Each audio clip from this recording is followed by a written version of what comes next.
Salve, salve família! Mais um episódio da Casa Convida. Hoje eu tô com a Thalita. Tudo bem, Thalita? Prazer. Tudo bem, Gordon? Prazer. Esse vídeo é patrocinado pelo Programa de Fomento à Periferia da cidade de São Paulo, 6ª edição. Certo, vamos lá. Conta mais um pouco de você. Quem é você? O que você faz? Bom, primeiro eu queria agradecer o convite da Casa do Hip Hop de Perus, parceira nossa aqui do teatro também. Eu me chamo Thalita Duarte, tenho 33 anos, sou mãe de 2 crianças, um menino de 12 anos e uma menininha de 2, Gregório e Isis. E trabalho na área cultural já há bastante tempo, sou atriz e gestora cultural. Eu faço parte do Grupo Pandora de Teatro, que é um grupo aqui de Perus também. O grupo se formou em 2004, lá no Céu Perus, na época do projeto Teatro Vocacional, que é um projeto da Secretaria de Cultura, uma política pública que leva a orientação a jovens da periferia de São Paulo, formando, né, esses jovens para o teatro também. E aí o Grupo Pandora segue, continua a sua trajetória aí até hoje, formando já 18 anos de trabalho aqui no bairro, né? E eu faço parte desse grupo desde 2011, mas já fazia vocacional em outros lugares. Eu venho lá de Pirituba, minha adolescência toda eu passei lá. E aí eu posso contar um pouquinho mais sobre a história do Pandora também. Conta pra mim. Então o Pandora, ele tem já 15 espetáculos de teatro montados, né? E uma das vertentes da nossa pesquisa é a realização de pesquisa na memória do nosso território para a composição e inspiração desses espetáculos, né? Eu entrei no grupo para fazer o primeiro espetáculo com eles, que foi o Relicário de Concreto. É um trabalho que eu tenho o maior carinho, assim, por ter sido o meu primeiro trabalho aqui em Perus, mas que conta as histórias dos trabalhadores da fábrica de cimento. Bacana. Aí, a partir dessas memórias, a gente coletou algumas memórias, fez entrevistas, procurou estudar sobre a história, né, do bairro e da fábrica, e montou esse nosso relicário, que faz um paralelo da história que aconteceu da greve de lá, mas também fazendo um paralelo com os dias de hoje, no sentido da busca pelo mercado de trabalho, da exploração dos trabalhadores também. Ainda hoje em dia vivemos isso, né? Esse foi esse primeiro trabalho, e posteriormente a gente tem um outro trabalho voltado para a memória também, que é o Comum. O espetáculo Comum vê aí, traz esse fato que aconteceu aqui no bairro muito triste, né? Que foi a descoberta da vala clandestina lá no cemitério de Perus, escancarando para o Brasil e para o mundo os crimes da ditadura, né? Então, a partir desse fato, a gente monta o espetáculo contando a trajetória de alguns jovens militantes que foram torturados e mortos pela ditadura, né? E aí tem também, dentro desse espetáculo, um paralelo com os moradores aqui do bairro, que na época, foram os coveiros, os trabalhadores do cemitério que precisaram lidar com isso na época, com a criação dessa vala também. Então, nesses 2 trabalhos, a gente busca trabalhar a memória de uma forma poética, de uma forma cômica também, e que foi muito legal, assim, de recepção do público, né? Porque a gente apresenta um trabalho que conta a história das pessoas daqui da região, então as pessoas se identificam com essas histórias. Isso. E aí, tipo, mano, o pessoal tá assistindo e fala, meu avô trabalhou nessa fábrica, putz, esse cemitério é aqui perto da minha casa. Então, isso você cria um vínculo com o público bem especial, assim, que a gente curte bastante. Eu acho bem importante, assim, tipo, essa parada da galera sempre trazer a história, né? Porque às vezes a gente nem sabe o que acontece do bairro se você não chegar a buscar, sabe, uma informação. E Sim. Isso é super importante de você trazer essa parada comum da pessoa de sentir e falar, nossa, mesma coisa, tipo assim, sabe? Vocês estão mostrando algo e a pessoa tem esse sentimento de que, tipo, são coisas do cotidiano que ocorreram, sabe? Sim, e a gente percebeu o quanto as novas gerações não conheciam essas histórias. Então, o trabalho do teatro e também das professoras, da educação, é muito importante nesse sentido de resgate dessa memória. Foi bem no Comum, por exemplo, foi bem na época que o Bolsonaro foi eleito, em 2018. Nossa. A gente ficou péssimo, assim, falando de ditadura e aí um cara como esse sendo eleito. Mas, ao mesmo tempo, apresentando para as escolas, a gente pôde também falar, isso aconteceu no país e essa pessoa que está sendo eleita, ela apoia esse tipo de ação também. Então, muita gente não conhecia e passou a conhecer, passou a saber quem foi Carlos Brilhante Ustra, que foi aquele estrupador e torturador que o Bolsonaro homenageou, né, no discurso dele. Enfim, várias coisas. E a gente apoia, a gente tenta, né, levar também esse trabalho como um processo educativo também. Sim, eu acho que é da melhor forma. Mas me conta, por que teatro? Por que isso? O que isso cativou você, assim? Olha, tem muita gente que atrizes e tal, que fala assim, eu sempre quis ser atriz, não sei o quê. Eu acho que eu sou fruto, assim, de muitas das políticas públicas que eu fiz parte, Pode sabe? crer. Esse projeto Teatro Vocacional foi um divisor de águas na minha vida, no sentido de que eu não achava que eu ia fazer teatro, nem nada. Tem gente que fala que nasceu com talento nato. Eu já acho que eu nem tenho isso aí, mas eu resolvi me aventurar. E aí, meu primo me chamou para fazer... tá tendo um curso de teatro lá na biblioteca, vamos lá? Eu fui e me encantei pela possibilidade de autoconhecimento, de expressão e reflexão sobre a vida.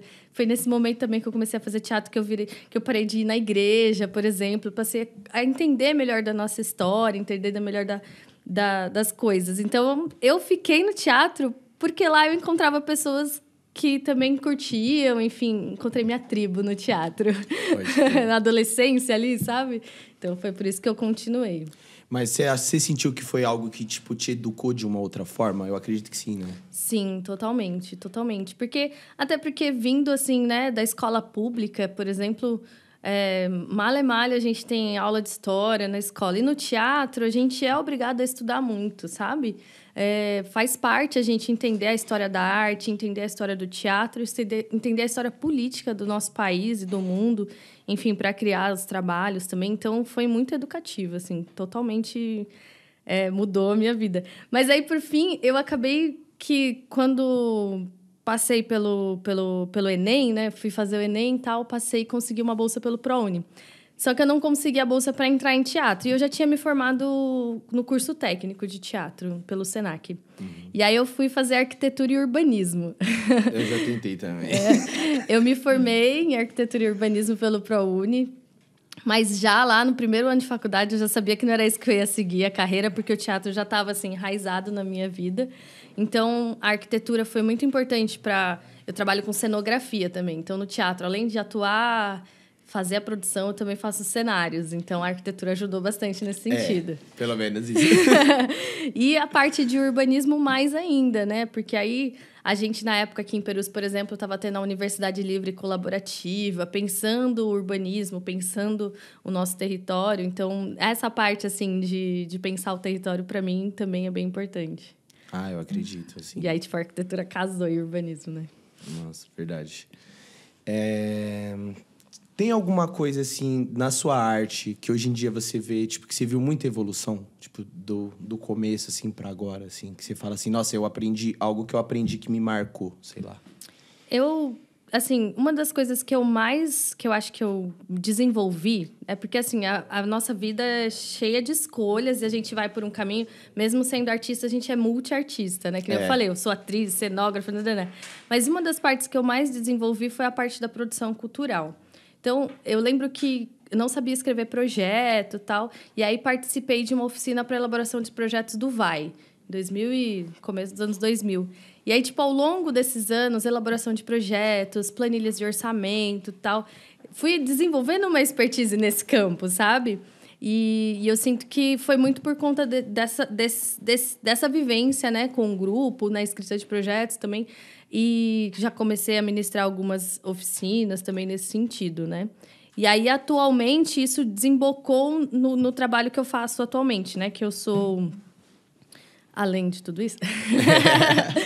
Eu trabalho como articuladora de equipe. Então, eu trabalho com gestão dessa equipe, pensando em processos artístico-pedagógicos dentro de um programa público que é o programa PIA, que é o programa parceiro do Teatro Vocacional que eu comecei lá atrás. Pô, que da hora. O Vocacional é para jovens e adultos, né? E o PIA é para a iniciação artística das crianças. E então, eu estou trabalhando no PIA desde 2019. articulando esses processos. Então, essa parte de produção cultural foi muito importante e de articulação territorial também, que é pensar como esse programa pode chegar a cada vez mais crianças dentro do território, dialogar com os coletivos, dialogar com as escolas. E como funciona esse processo dessa função que você me disse agora? Tipo, como você consegue trazer as crianças? Quais são as coisas que acontecem? Sim. São várias questões. A gente tem, né, um processo de implantação. O programa ele dura só de maio a novembro. Então, tem um tempinho que a gente fica sem contrato. Então, quando a gente retorna, a gente entra em contato com as escolas, primeiramente, para fazer a divulgação do programa, mostrando o que é, né? Porque o PIA, ele é um programa de iniciação artística, é o maior programa de iniciação artística para as infâncias da América Latina. Poxa. E nesse programa, ele desenvolve várias linguagens. Então, quando a criança vai para o encontro do PIA, não é nem uma aula, a gente fala que é um encontro, ele não tem acesso a uma linguagem específica. Então, ele vai lá e ele tem acesso ao teatro, à dança, às artes visuais, à música, ao circo e ao audiovisual agora esse ano. Então, a gente trabalha com equipes interdisciplinares, né? E aí, todo esse processo... Então, esse ano, por exemplo, está rolando uma turma na Quilombac, que foi a gente que articulou. E aí, lá, especificamente, para conseguir o público para essa atividade, a gente entrou em contato com o CAPS, que é o de atendimento psicossocial em Perus, e a gente está atendendo só crianças com autismo. Então, está desenvolvendo um novo jeito de fazer PIA, né? Como iniciar essas crianças nas artes e como o PIA pode ser importante para elas também. Pô, que da hora, mano. Tipo, é bem diferente, assim, e eu achei legal de vocês irem no CAPS, sabe? Que é, tipo, querendo ou não, é um local que acaba utilizando para ajudar outras pessoas, Sim. Entendeu? E igual você falou, aprendendo, querendo ou não, aprendendo a uma forma nova de ensinar, sabe? Sim. Eu acho que a arte, pelo menos comigo, eu acho que todo mundo, ela foi importante de uma forma pra gente ver o mundo de um jeito, pra gente poder se entender mais e conseguir prosseguir nisso, sabe? Tipo, continuar fazendo isso, fazer o que gosta, o que você sente que dentro de você, assim, sabe? Eu particularmente acho isso muito importante. Eu acho que deveria ter muito mais apoio. E é legal saber que tem coisas, por exemplo, igual o Piá, eu não sabia, tá ligado? E é uma coisa que é importante pra, tipo, eu poder falar isso, ou se eu souber como ajudar, tipo, alguma criança de alguma forma assim, sabe? Sim, até nas escolas, né? O meu filho estuda aqui no Filó, que é uma escola aqui próxima. Aí o coordenador falou, você não conhece alguma aula de teatro? Porque as crianças voltaram da pandemia com várias questões, né? De saúde mental mesmo, assim. Tanto as que ficaram presas em casa, quanto as que não ficaram presas em casa, porque não, né, ficaram na rua, não tinham acesso à escola, né? E aí eu indiquei o PIA como sendo um local. Mas também tem lá a Ocupação, né? Que é a sede do Grupo Pandora. A Ocupação, a gente ocupou um espaço público, assim como a Casa do Hip Hop, em 2016. Nós somos ocupações irmãs, né? A gente ocupou uma semana lá e na semana seguinte ocupou lá na Casa do Hip Hop. E lá na Canhoba a gente também desenvolve ações para crianças, jovens também, voltadas para teatro. A gente tem uma biblioteca infanto-juvenil também, comunitária. Então, todo domingo a gente abre a biblioteca para atividades de mediação de leitura, empréstimo de livros. Durante a pandemia, a gente fez uma ação muito interessante, diferente, né? Que a gente percebeu que a gente precisava manter o vínculo com essas crianças lá do entorno da ocupação. E a gente estava contemplado pelo Fomento ao Teatro. Então, a gente conseguiu contratar um motoboy para levar e buscar os livros nas casas das crianças. Então, eles acessavam via formulário, solicitavam um livro, ficava 7 dias. Aí o motoboy levava e as crianças não precisavam sair na pandemia para ir buscar os livros, né? Pô, que da hora. Foi um sistema de delivery de livros. Então, a gente conseguiu fazer isso para manter, né, esse contato com as crianças. Mas agora a gente já voltou para o presencial, fazendo várias ações. E então, lá no teatro, né, acontecem a biblioteca, oficinas livres para a formação de crianças e adolescentes. A gente tem o desejo de formar e fazer lá um curso, uma escola livre de teatro popular, né? Então, a gente acha que, por exemplo, que a gente já ganhou uma vez um PROAC e conseguiu fazer a primeira turma dessa escola. Então, a gente, com as nossas formações, né, o grupo tem atualmente 6 pessoas no núcleo artístico, né? no corpo de professores, assim, com as nossas formações, a gente já está formando outros grupos, né? Então, essa primeira turma gerou um grupo, que foi a Companhia Ordinários de Teatro, e aí nosso desejo é continuar fazendo outras turmas lá também. Então, o começo da ocupação foi, tipo...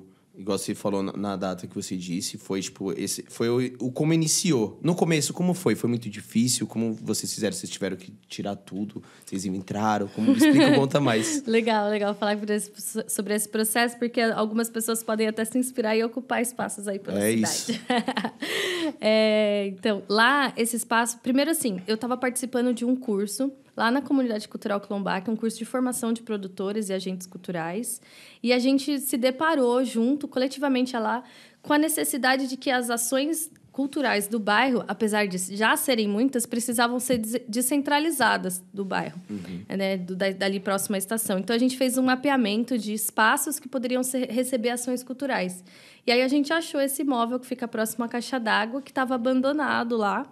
Achou assim, né? O Paulinho tinha feito uma matéria no jornal e tal. Então, a gente viu esse imóvel e também viu a Casa do Hip Hop, mas também viu outros terrenos que a gente podia fazer ações. Então, coletivamente, a gente resolveu fazer as 2 ações de ocupação, né, desses espaços. O espaço já estava abandonado fazia 5 anos. Ele foi construído pela prefeitura para ser um ponto de leitura, mas durante o processo de construção houve um embargo da obra e a empreiteira foi processada tal, e o negócio ficou parado. Mas nessa de que ficou parado 5 anos, já tinham sido...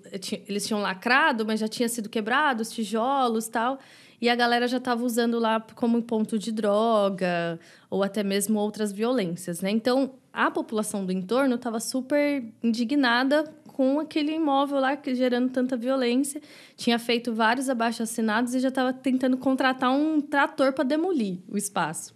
E aí a gente chega bem nesse momento que eles estavam bem insatisfeitos com o que estava acontecendo e revitaliza, reforma, transforma, ressignifica aquele espaço que era um espaço de morte num espaço de vida.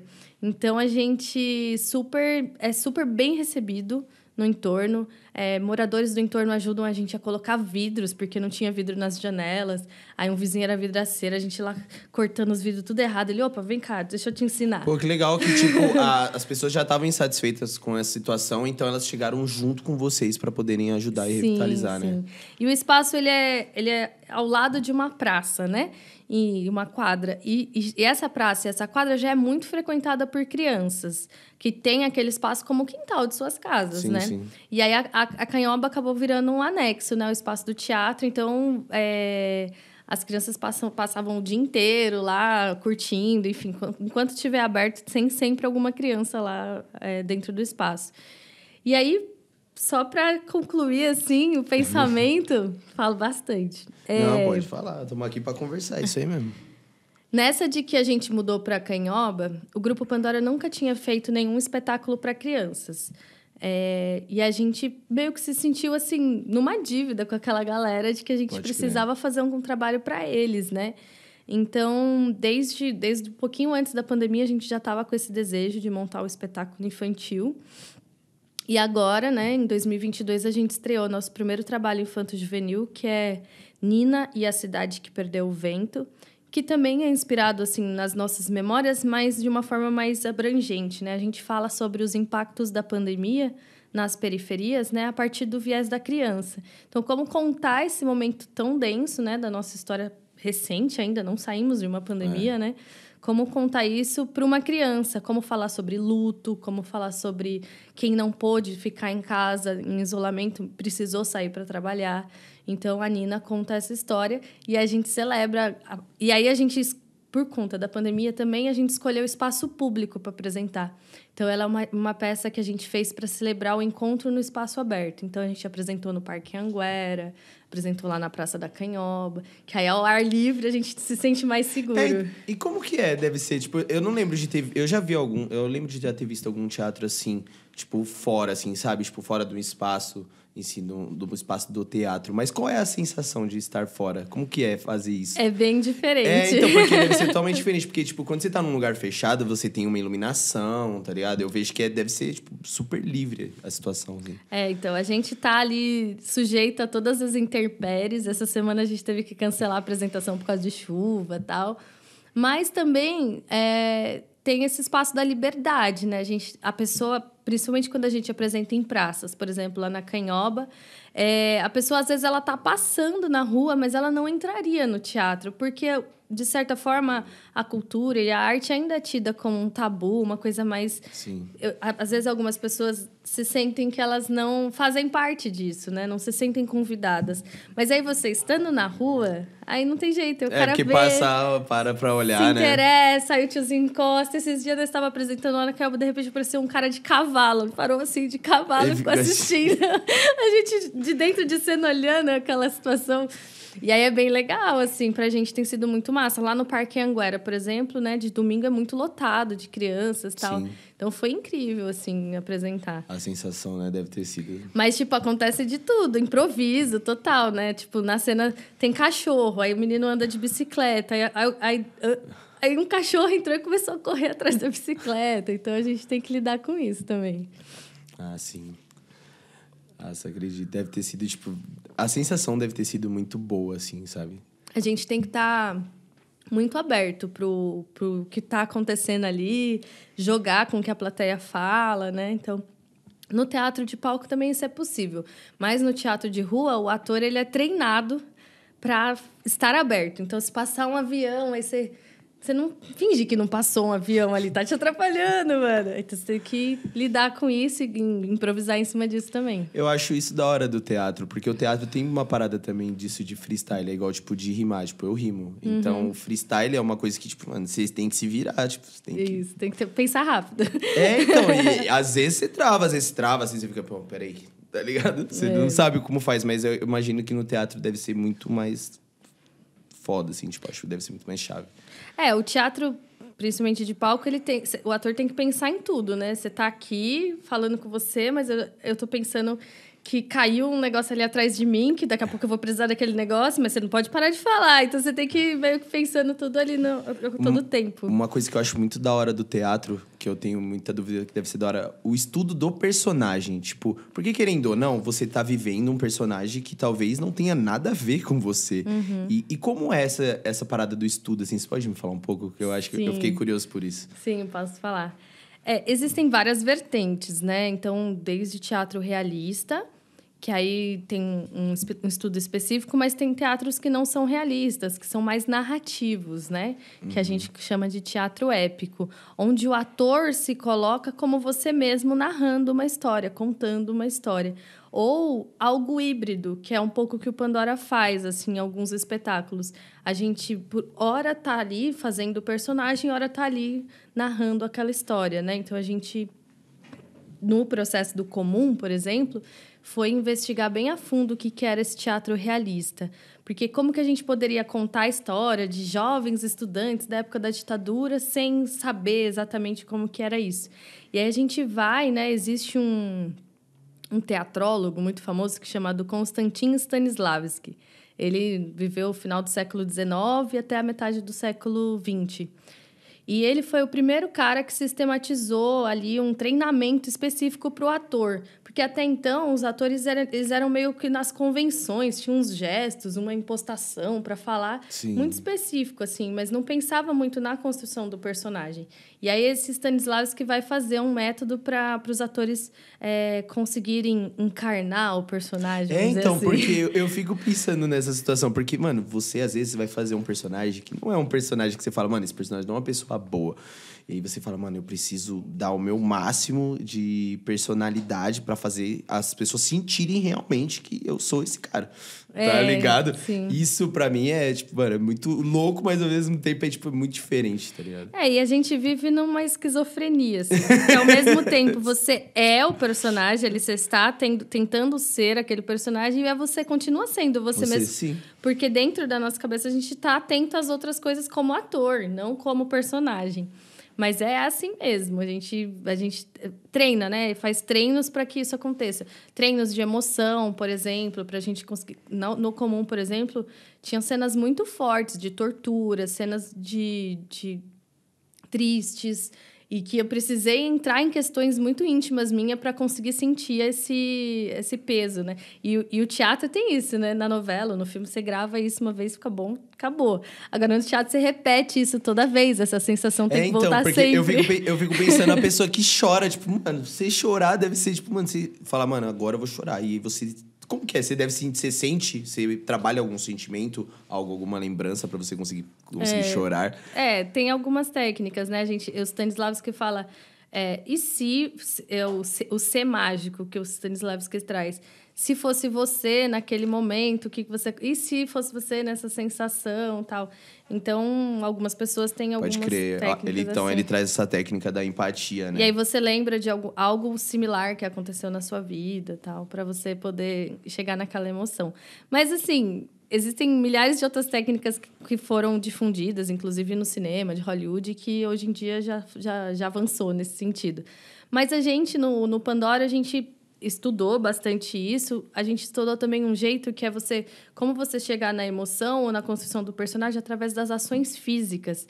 Então, todo mundo tem uma postura, tem um jeito. Então, isso diz muito sobre os personagens também.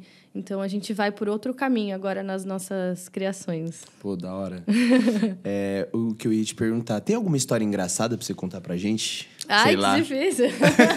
Não sei se vier alguma coisa na sua cabeça, alguma história. História engraçada. Não, acontece várias atrapalhadas, né? Mas que eu me lembro aqui agora, não. Teve essa do cachorro, que eu te contei, né? Que foi muito engraçada. Mas tem essa peça, por exemplo, da Nina, apresentando para as crianças. A gente tem ali... sei lá, a criança ela tem menos filtros do que o adulto. Então, se ela tá ali assistindo a peça e ela quer falar alguma coisa, ela vai e fala, ela interage. Então, por exemplo, tem uma cena em que a Nina vai entrar no metrô, ela precisa entrar no metrô, só que ela só tem um bilhete. E ela tá com o parceiro de entrega dela.